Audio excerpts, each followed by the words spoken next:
The difference between rich mindset and poor mindset. Many people assume the secret to success is working hard. But what if we told you it's thinking, right? Sounds strange, doesn't it? Well, in this video, we're going to be discussing the difference between a rich mindset and a poor mindset. This is an underrated factor that determines personal success. Before we dive in, please make sure to like and subscribe. Doing so supports the channel and makes us keep coming at you with awesome content. Success means a lot of different things to a lot of different people. It could mean buying a house and a car, or running a great business, or being a great parent or partner. It all depends on the individual, but as much as people are allowed to define what success means to them, the thing is that there's a common pathway to all these versions of success. Yes, regardless of if you want to climb Mount Everest or paint your best friend, you're going to be using the same strategies. Still not convinced? Well, look at it this way. Sure, you'll need different skill sets to achieve success in each of these areas. And you'll need different tools too. When painting, you'll need colors, canvas, and a brush. But when climbing a mountain, you'll need rope, helmets, and harnesses. These tools will enable you to achieve success in each of these endeavors. However, the real key to success is your mindset. Henry Ford, the founder of Ford Motor Company, once said that whether you think you can or you think you can't, you're right. And the ethos behind that quote, the importance of mindset, is what this whole video is about. Research performed by Carol Dweck, a Stanford University professor, revealed that there are two types of mindsets, and these are determinants of success. Her research has even been supported by Bill Gates, one of the richest people in the world. Although this research has more to do with potential, it can be superimposed onto wealth as well.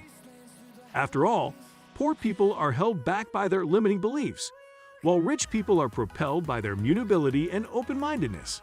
According to Carol Dweck, the two types of mindsets are the growth mindset and the fixed mindset. People with a fixed mindset believe that talent at birth is the determinant of success, and that you either have it or you don't. If you have it, your dreams will come true. If not, well, then you can forget it. People who share this mindset have very limited potential. It might start out strong, but when the competition gets tough, they fail and stop trying.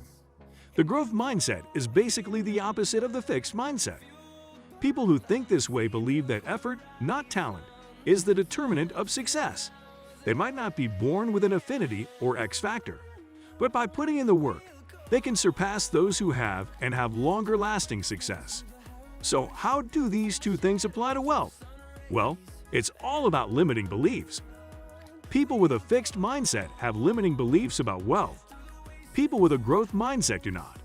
As such, there's a very large overlap between poor people and people with fixed mindsets. Likewise, there's a large overlap between rich people and people with growth mindsets. So, what are some of these limiting beliefs that people with a fixed mindset, and by extension, a poor mindset, have about getting rich? Well, for one, they think whether you will die rich or poor is determined at birth. As such, they don't even try a little to change their circumstances. They are content in their poverty, believing there's no way they can turn things around. One other belief they have is that money is the root of all people, and so they convince themselves to stay away from it. In truth, people can do more good with money than without it. Philanthropists use money as a tool, making life-changing donations to hospitals, universities, and so on. Yet another limiting belief, and one which is a little bit deceptive, is that money exists to be spent. And so, people with these beliefs don't think saving or investing is valid. They live from paycheck to paycheck and are always financially stressed as a result. They like to purchase luxuries like cars, watches, expensive wines, and so on. While these things may have their temporary fascination, they are liabilities. Spending money on stock or cryptocurrency would be a far better use of the money. So, at the end of the day, people need to do their best to convert from a poor mindset to a rich mindset. The good news is that it's possible. It won't take place overnight, but with effort, continuous education, unlearning, and relearning, the mindset shift will take place.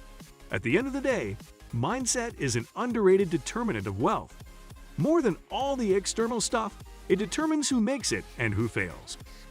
Coming to the end of this video, we hope this discussion about the difference between a rich mindset and a poor mindset is of use to you. The power of mindset is immense, and those who wield this power hardly struggle for success. To learn more, please check out our other videos on how to draft a business plan and how to manage your money like a billionaire. These will give you a more holistic understanding of the concept and ensure that you're well equipped to transition into that way of life. Well, that's all for today. Please make sure to like, subscribe, comment, and share if you enjoyed the video. This way, you support the channel and never miss out on any of our awesome content. Until next time, have a great day. Catch you later.